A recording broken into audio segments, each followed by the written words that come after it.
พบพ่อกันคือเก่าพี่น้องเนาะหลังจากที่เลิกเรียนเลิกงานมาพี่น้องก็มานั่งเปิดคลิปอยู่ในห้องคือเก่าพี่น้องมื้อนี้ก็ก่อนไปรับไปชมคลิปก็ทักทายสบายดีสวัสดีพ่อแม่พี่น้องกันเบิดสู่ผู้สู่คนพี่น้องเนาะว่าสิเป็นพี่น้องฝั่งไทยฝั่งลาวหรือว่าจะเป็นทางต่างประเทศพ่อแม่พี่น้องเนาะก็ยินดีต้อนรับเข้าสู่ช่องของบ้านแอดบ้านนาอีกคือเก่าพี่น้องเนาะหลังจากที่เปิดคลิปเปิดภาพมาในมื้อนี้พี่น้องบ้านแอดก็สิมาเว้าเรื่องเกี่ยวกับที่ว่าคนลาว7คนผู้ที่ว่าติดถ้ำเนาะพี่น้องเนาะในตอนนี้พี่น้องที่ว่าเป็นข่าวดังที่สุดในโลกก็ว่าได้พี่น้องเนาะก็คือตอนนี้พี่น้องเพิ่นก็ได้เคลื่อนไหวออกมาเป็นที่เรียบร้อยพี่น้องเนาะก็ทั้ง5คนพี่น้องเนาะมื้อนี้ออกตอนที่เพิ่นได้เข้าไปพบแรกๆก็ได้ออกมาคนนึงพี่น้องเนาะคนนึงแล้วมื้อนี้ก็ได้ออกมาครบเป็นที่เรียบร้อยเนาะแต่ยังว่าคนที่ว่าติดถ้ำอยู่เนี่ยมันมี7คนพี่น้องเนาะ7คนแต่ว่าเพิ่นบ่ได้เข้าพร้อมกันเข้าคนละเวลาพี่น้องเลยก็เลยแบบว่าเข้าไปหาก็เห็นแต่5คนเนาะ2คนยังขาดอีก2คนพี่น้องตอนนี้จักสิเป็นจังไดพี่น้องจังไดก็ขอให้เป็นกำลังใจให้ครอบครัวผู้ที่ว่าเพิ่นติดถ้ำหั่นพี่น้องเนาะจังไดก็ฝากเป็นกำลังใจให้ทีมงานหน่วยกู้ภัยทุกท่านเนาะพี่น้องเนาะบ่ว่าจะเป็นหน่วยกู้ภัยทางฝั่งไทยฝั่งลาวจังไดก็ฝากเป็นกำลังใจให้ทุกๆคนพี่น้องเนาะก็ขอให้เจอไวๆพี่น้องเห็นไวๆเนาะนี่ก็สิขอออกมาเว้าหน่อยนึงพี่น้องเนาะเพราะว่าเห็นตอนแรกก็วันนี้ก็เห็นแล้วก็น้ำตาจนสิไหลแทงพี่น้องเนาะก็คือว่าข่าวนี่ก็เป็นข่าวดังที่สุดในโลกก็ว่าได้พี่น้องในประเทศลาวก็เลยสิเอามาเว้าซะพี่น้องมื้อนี้เนาะอันนี้ก็เห็นแล้วก็อดใจบ่ไหวพี่น้องเนาะก็ไม่ที่ว่าเพิ่นเห็นแรกๆก็ว่านั้นก็ได้ติดตามข่าวเบิ่งพี่น้องเห็นเพิ่นเฮเด้อแบบมันตามใจแรงพี่น้องเนาะแบบตามใจพี่ๆคนไทยแล้วก็หน่วยกู้ภัยพี่ๆคนไทยเพิ่นแหละเข้าไปช่วยพี่น้องหน่วยกู้ภัยทีมงานของพี่ปอดจากกิจพี่น้องเนาะเพิ่นได้เข้าเอาเอาแรงไปช่วยพี่น้องเนาะก็จังได๋ก็บ่เนี่ยก็สิมาขอบมกขอบใจขอบบุญขอบคุณทางเพิ่นพี่น้องเนาะจังได๋ก็ขอขอบบุญขอบคุณหน่วยกู้ภัยทั้งทีมงานพี่ปอนจากกิจเด้อเนาะก็ขอให้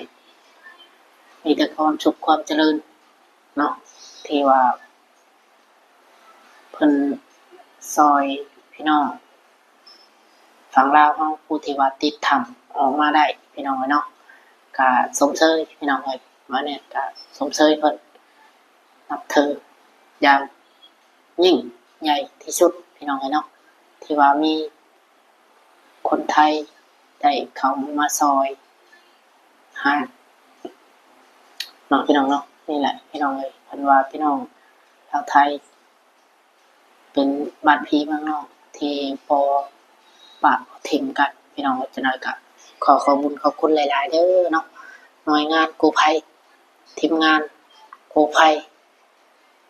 ฝั่งไทยหรือว่าจะเป็นทางฝั่งลาวก็แล้วแต่เนาะพี่น้องเนาะหน่วยกู้ภัยทางใดก็แล้วแต่เนาะที่ว่าเพิ่นได้เงินมาเขาเงินได้เงินมาเขามาช่วยพี่น้องเนาะจังได๋ก็ขอบคุณหลายๆก็ขอให้เพิ่นได้เจอได้พบเร็วๆพี่น้องเนาะเ พิ่นตอนนี้เพิ่นก็เร่งมือหาอยู่พี่น้องเนาะเพราะว่าในถ้ำมันก็ค่อนข้างที่จะเข้ายากแล้วก็มันมีน้ำพี่น้องเนาะก็ค่อนข้างที่จะว่ายากที่สุดเลยล่ะพี่น้องนะวันนี้ก็ขอบคุณจากใจพี่น้องเนาะขอบคุณพี่ๆกู้ภัยอยู่ทางฝั่งลาวพี่น้องเฮาเนาะขอบคุณจากใจจริงๆพี่น้องอย่างล้นหลามเด้อพี่น้องเด้อเนาะถ้าว่าพี่น้องได้เบิ่งในคลิปนี้ก็ฝากกดไลค์กดแชร์กดติดตามแล้วก็เป็นกำลังใจให้บ้านเนืองแน่พี่น้องเนาะบ้านเนืองได้มีกำลังใจเฮ็ดคลิปต่อไปพี่น้องได้ฝากเป็นกำลังใจก็คือบ้านเนืองก็ขอบคุณจากใจนั่นแหละพี่น้องที่ว่ามีพี่ๆกู้ภัยฝั่งไทยหรือว่าจะเป็นทางใดก็แล้วแต่เนาะ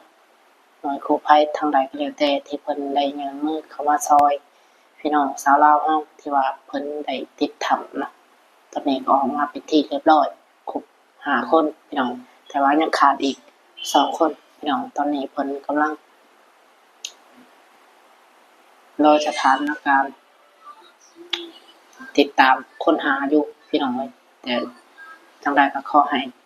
ผู้ที่ว่าอยู่ในถ้ำนั้นก็ขอให้ปลอดภัยเด้อเนาะพี่น้องวันนี้ก็ได้เบิ่งข่าวแล้วก็น้ำตาชิไหลแทนพี่น้องเมื่อได้เห็นเพิ่นเจอเนาะก็ดีมุกดีใจนำครอบครัวเพิ่นพี่น้องนั่นก็บ่คิดบ่ฝันว่าสิพ้อสิเห็นเท่านั้นพี่น้องตอนนี้คือเห็นเป็นที่เรียบร้อยแต่ว่ายังขาดอีก2คนพี่น้องดีมุกดีใจพี่น้องแทนครอบครัวของเพิ่นเนาะติดตามเบิ่งข่าวตลอดประเทศกาข่าวที่ว่าโด่งดังของ27หรือว่าช่องพี่น้องออกข่าวทางฝั่งไทยนี่ก็หลายพี่น้องหลายที่สุดเนาะก็สิมีประมาณนี้แหละพี่น้องเนาะวันนี้ก็จะมาเว้ามาว่านี่ก็แม่นแต่ว่าออกมาขอบคุณพี่ๆคนไทยเพิ่นนั่นแหละพี่น้องที่มีน้ำใจน้ำจิตน้ำใจมีอาสาจิตใจได้มาซอยยังมาเขามาซอยพี่น้องชาวลาวเฮาถ้าว่าบ่มีเพิ่นก็จักสิเป็นจังไดแหละพี่น้องเนาะก็นี่แหละพี่น้องก็จับมือแบบซอยยามที่ว่าเกิดเหตุแบบนี้พี่น้องเนาะมือเขามาซอยก็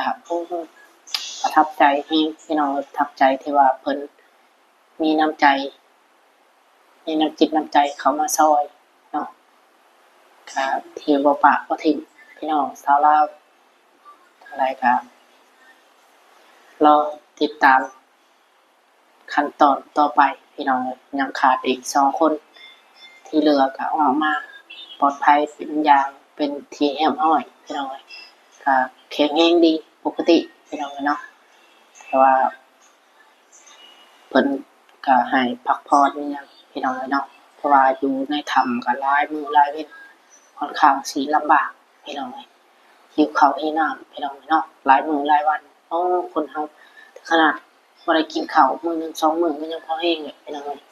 ครับ